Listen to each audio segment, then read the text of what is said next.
folks. Welcome along to Matchday Live and our post-match show here on Fox's Hub, as we're all trying to catch our breath there after the last bit of injury time there. Leicester so nearly winning it, hitting the bar, hitting the post. We've just seen a replay on another screen there, how close Luke Thomas goes to winning it so late on. Aribo had a good chance, didn't he? The keeper made a save. What a breathless final 6 minutes to the game.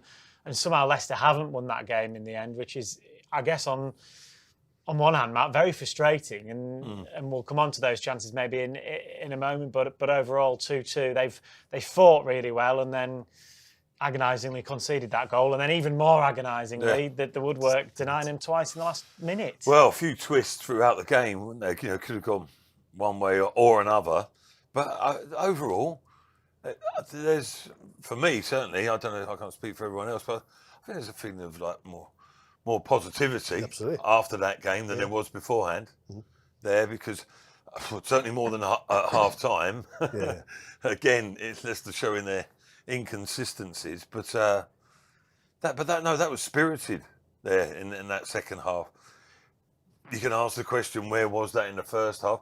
But I think that's down to tension and pressure and the situation, which they've been a part of, but they looked nervous, didn't they? They looked tentative in the first half and a bit all over the shop. And Gary Rowett, you imagine him thinking, "Oh, I've got a proper job on my hands here." It's half time. But then the second half showed you what he's got to play with as well.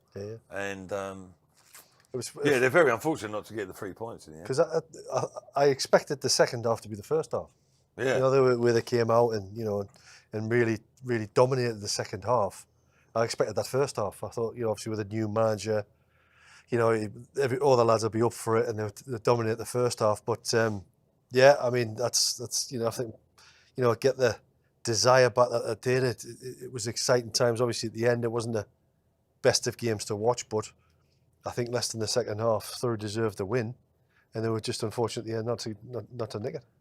I mean, they so easily could have nicked it, Matt, couldn't they, with those 3 moments right at the very end there. Well, and numerous other situations. I mean, Mavididi, sort of regular intervals throughout that second half, was in a good position.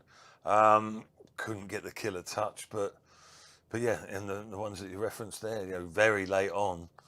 God, the save, Aribo hit the bar, Ben Nelson, Luke Thomas should have scored, it's the post.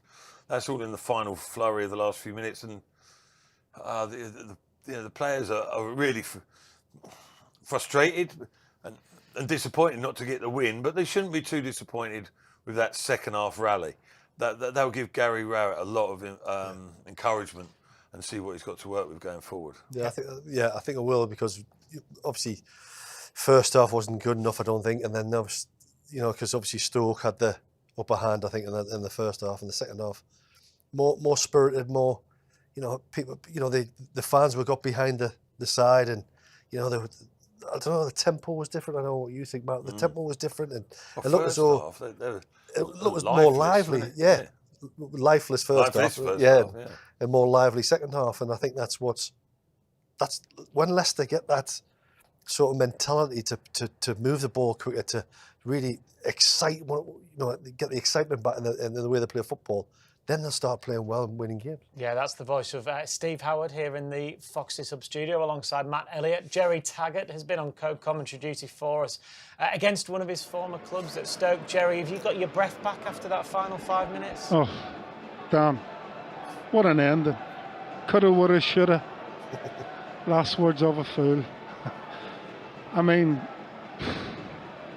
I think first and foremost, the reaction after Stoke scored the equaliser was unlike what we've seen in the recent past. So that is a big positive. Big positive. We've seen against Southampton at home in the league. And in the cup as well, where, they go 3-0 up and then they concede a goal and then they go on the back foot. Today, after Stoke equalised, Leicester were back on the front foot and should have really have won it right at the end with Luke Thomas. But listen, he's in an unfamiliar position. I mean, you can see his reaction after the ball didn't go into the net. He wasn't happy with himself. But I think it's the reaction after Stoke equalised. They go straight back on the front foot. Could have won it quite easily in the end. But a draw is a start, isn't it? The reaction that they showed today, especially as the lads have said in the second half. I mean, Musaka was absolutely top class today as well. I mean, I don't know how many assists he could have had today. If every chance he created ended up in the back of the net, he'd have been on three or four assists plus a goal. He was superb. So yeah, really spirited performance.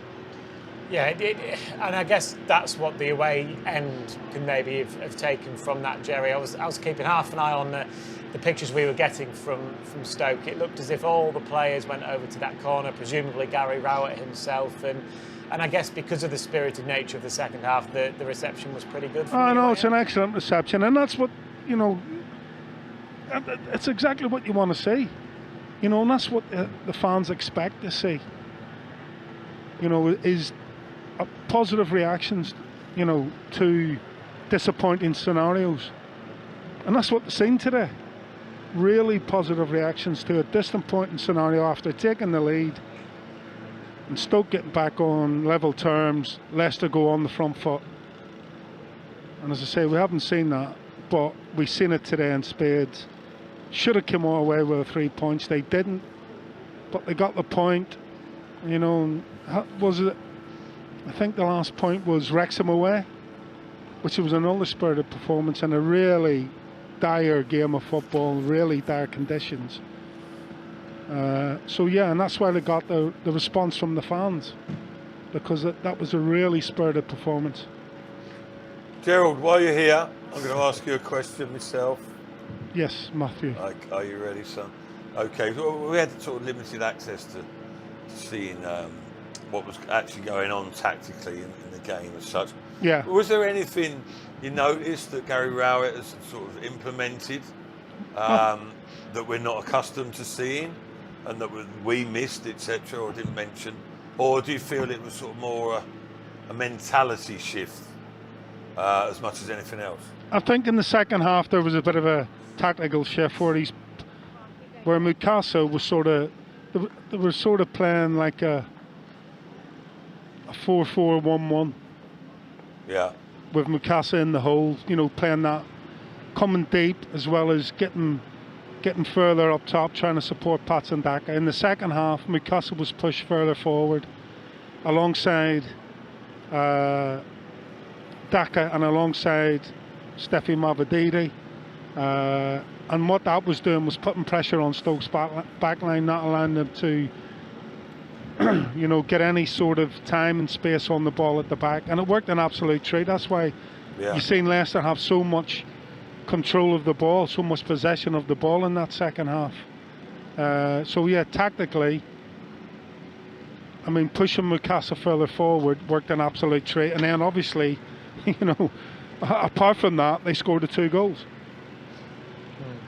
I mean, just going off the back of what we heard from Gary Rowett's first interview as Leicester City manager and his first press conference this week, he used language like he wants the supporters to be proud of the team again.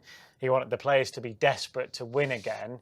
I think we've seen evidence of both of those today. I'll be interested to see what he did say at half time. Yeah. Obviously because they came out firing, and I think the second half is exactly what you said there. Basically, was the fact that the fans can look at that performance and go, that's the team we want to support. That's the team we want to get behind, and that's all they want. And for the lads to do that, and obviously a little tactical shift like Tags has just said there made all the difference. And Mukasa obviously came into the game and make things happen. And when you're creating chances and the fans are behind you, and that's the way you want to play football. That's the way you want to watch football. Yeah, it was almost not quite night and day, but I think the performance, maybe even the passion, if that's the right term, Matt, from first half to second half was a marked difference. So, Yeah, so it's really, difficult. that potentially does go down to Gary Rowett and what he maybe said at half-time. Yeah, it'd be interesting to find out exactly what was said. But I mean, it's difficult to label a lack of passion to people. Sometimes it's more about, like we spoke about before the game, like belief in self-belief in themselves, and then as a group, as a team as well, whether they believe in each other. They're feeling a little bit down, a little bit sorry for, sorry for for themselves. Yeah, Sounds a bit sort of soft, really, but you get my gist. Do you know what I mean? Their confidence is not high, and it's gone against them again, and it's almost sort of sapped the energy out of their performance, and they were like trudging around, really, and it was hard work. It was hard work to watch, and you feared the worst, but well done. You know, credit where it's due. They turned it round. They did turn it round, and unfortunate not to get more out of the game. I think, you know, Jerry's mentioned there about the tactical side, whether it was intentional or not. I would guess yes, to get Mukasa further forward. There needed to be a reaction. Something needed to change, and Leicester are a better team when they go for when they're positive, as are most teams, but positive. But they haven't got that about them. They don't defend well enough, quite frankly. Full stop, to sit on a lead, as we saw. And I was begging them at the end to keep going forward, because don't try and sit on this 2-1 because you concede. Because Leicester they're not adept enough at that side of the game, but they do have qualities going forward, and that was pleasing to see. I think that's what you were saying when we were watching the game. Leicester's a far better side when they go forward. Not consolidating and think, you know what? Yeah. Well, consolidate here. Really got that about them, have they? If they keep attacking, they're a totally different side. Yeah. You know what I mean? To go and we were saying before the game with Gary, make them solid, and that which he's got to try and do, but at the same time, you can't take away. You can't take away that. They're not. Yeah. They're not like machine-like team, are they? No. They haven't got the players in there. They're much better when they're going forward and pressing the front foot and try and create the chances, because they do create chances. You know, it's just obviously, you know, sometimes you don't stick the ball in the back of the net, but if you're still creating chances and you can do that when you go ahead in the game, and I think that's the only way Leicester really shine. But both goals soft that Leicester conceded and highly avoidable. Yeah. I don't know if we'll necessarily go into the details of it, but there were more positives than negatives in that game. Yeah, Definitely. certainly in that second half, Jerry. And I guess just coming off the back of what Steve was saying there, that Leicester still were creating chances. You talked about how many Mukasa created for his teammates. That is a very promising sign then, isn't it? Heading into the final games of the season, that this team is capable of creating. It's then just putting the ball in the back of the net with a little bit more luck today. Either that Aribo chance goes in, the one that hits the bar just drops in, Luke Thomas's header just goes, a few centimetres to the left. We could have been sat here talking about a completely different context and feeling with what happened in those last few minutes. But the fact that the chances are being created is something to take forward.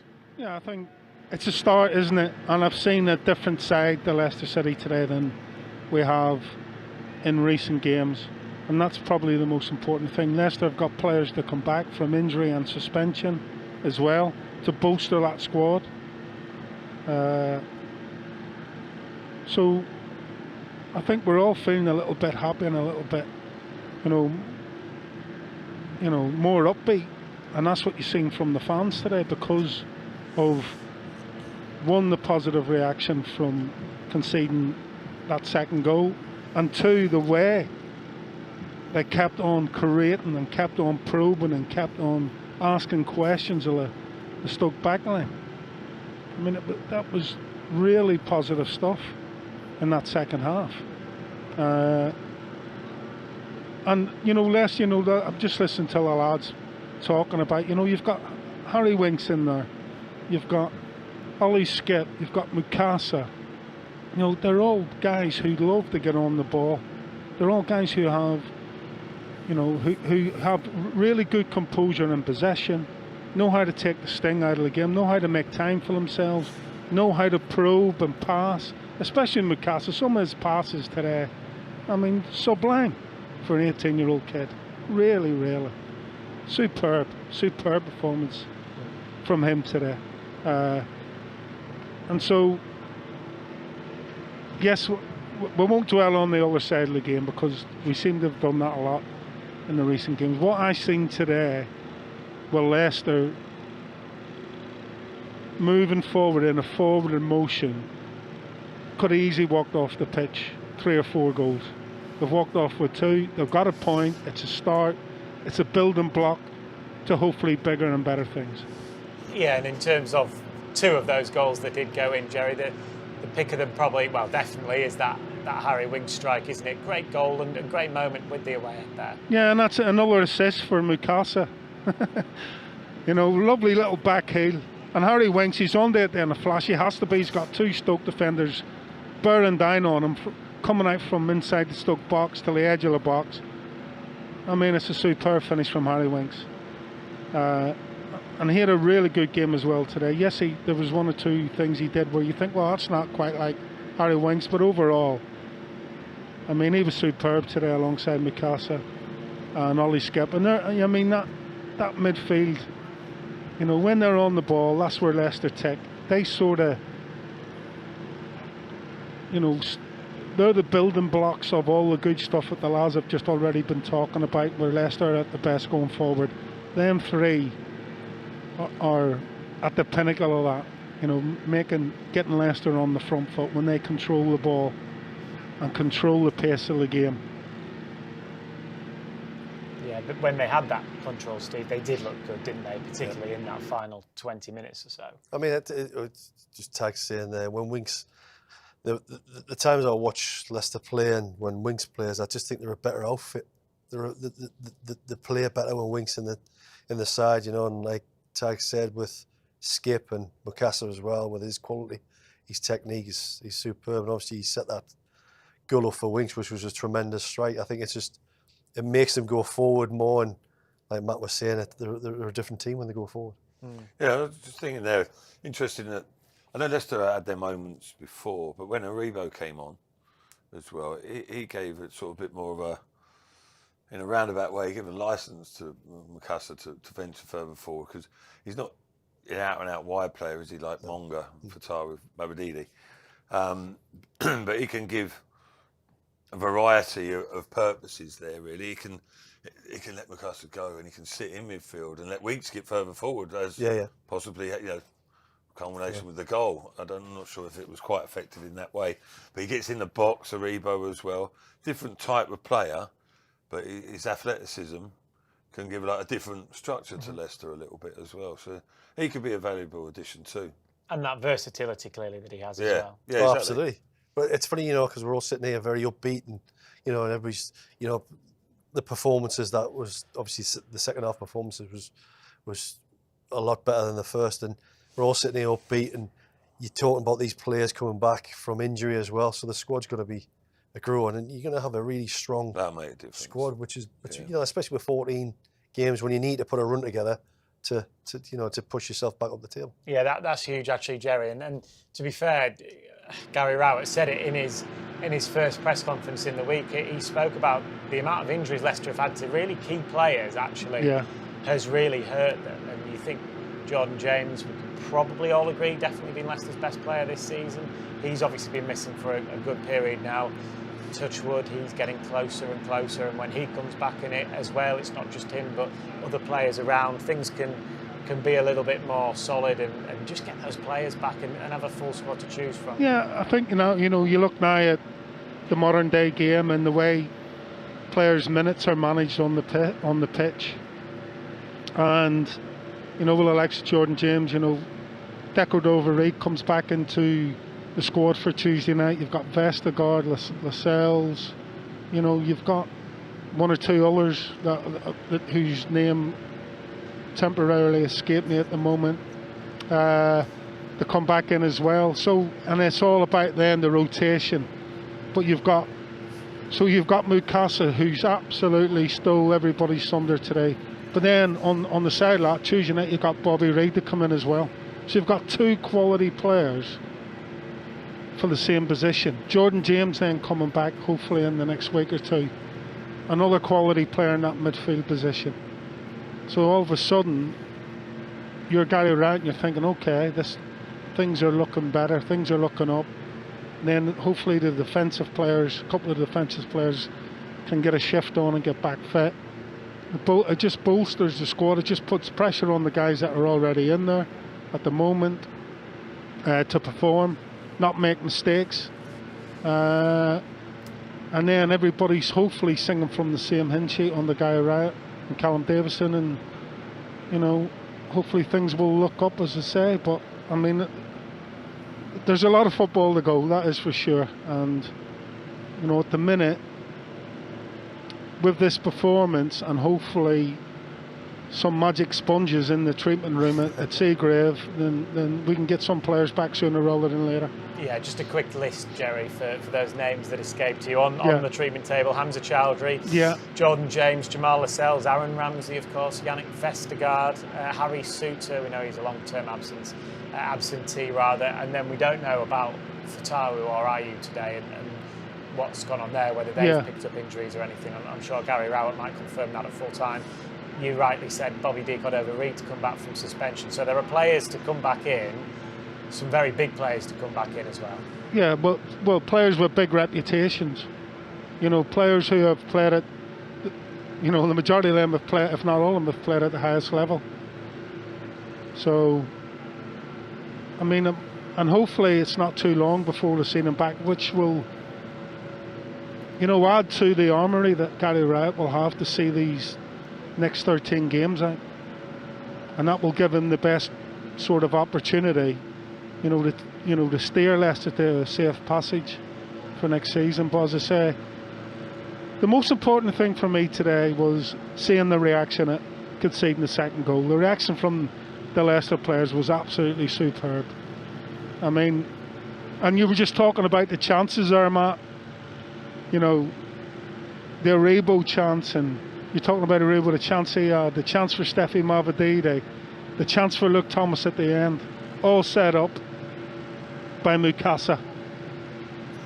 I mean, well, it should have been assisted by Mukasa, but he set all them chances. That's how good he was today. He was superb.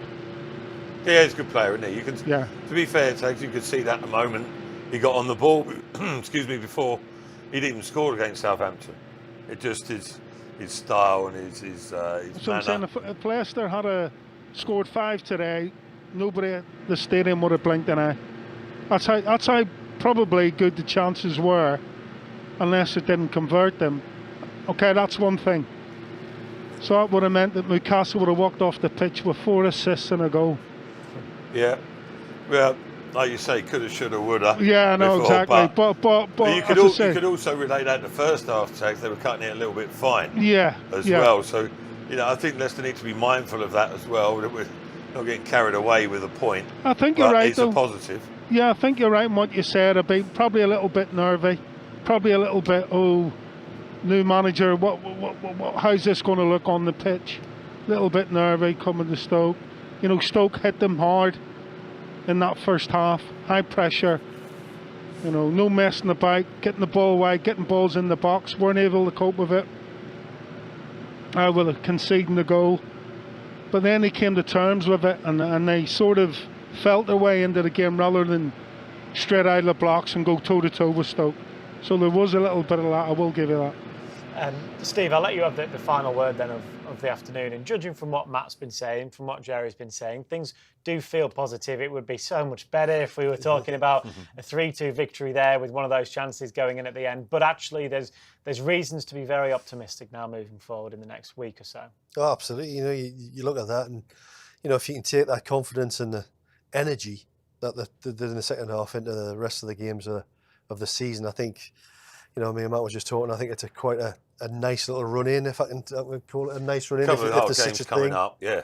But and then you think yourself, if they can produce that kind of performances, create the chances like we've been seeing, and convert them, I think they'll be all right on the front foot with energy, and I think they'll be all right. Yes, well, the nice run-in starts with a trip to second place Middlesbrough there you go. on nice Tuesday evening. That is a game, of course, you can follow with us here on Matchday Live and on Fox's Hub. Whether you watch the game with us or whether you listen to all of the action. It's available to you from 7:15 on Tuesday, so please do join us for that.